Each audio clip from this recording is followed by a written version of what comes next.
तेल टाकून घेऊया आपण मस्तपैकी. टाकून घेऊया, मुरमुरे भाजून घेऊया.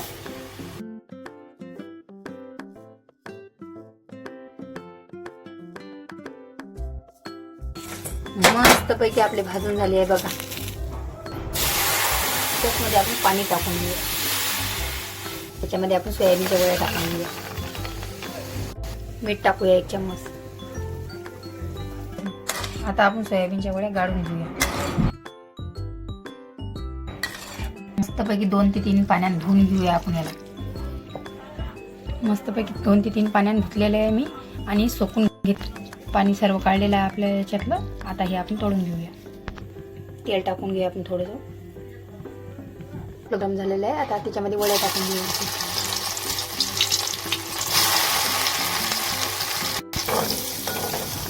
झालेलं आहे. आता काढून टाकूया आपण.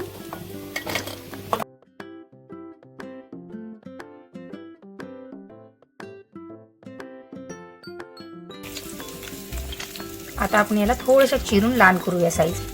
टमाटर चिरून घेऊया बारीक.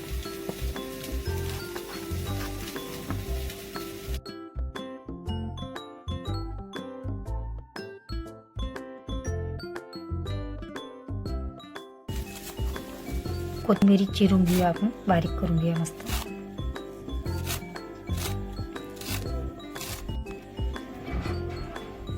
काकडी चिरून घेऊया आपण एक. मस्त छोटे छोटे तुकडे करायचे.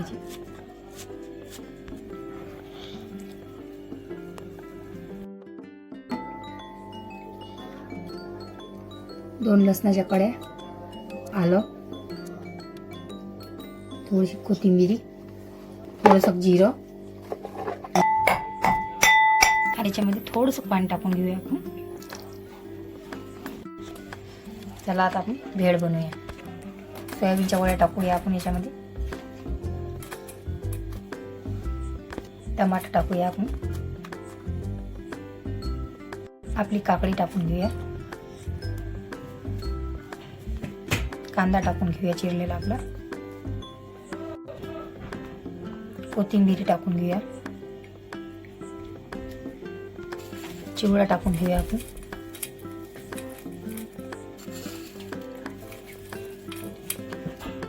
पोंग्याचा चुरा करून टाकूया आपण याच्यामध्ये.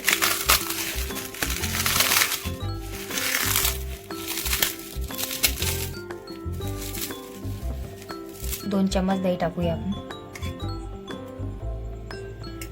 चटणी काढून घेतलेली आहे अद्रक आल्याची, ती चटणी टाकूया. सेंदा नमक टाकूया आपण चवीनुसार. थोडासा चाट मसाला टाकू आपण. लाल कलर साठी तिखट टाकू आपण.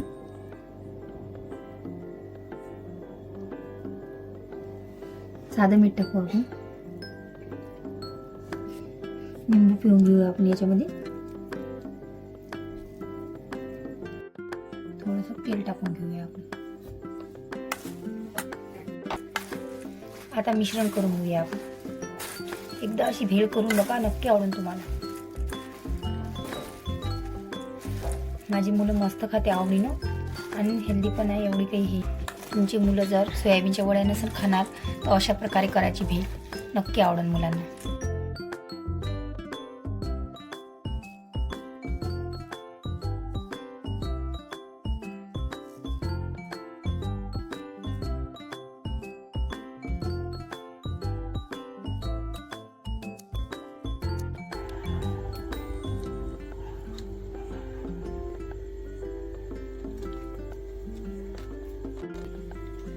छान झाली.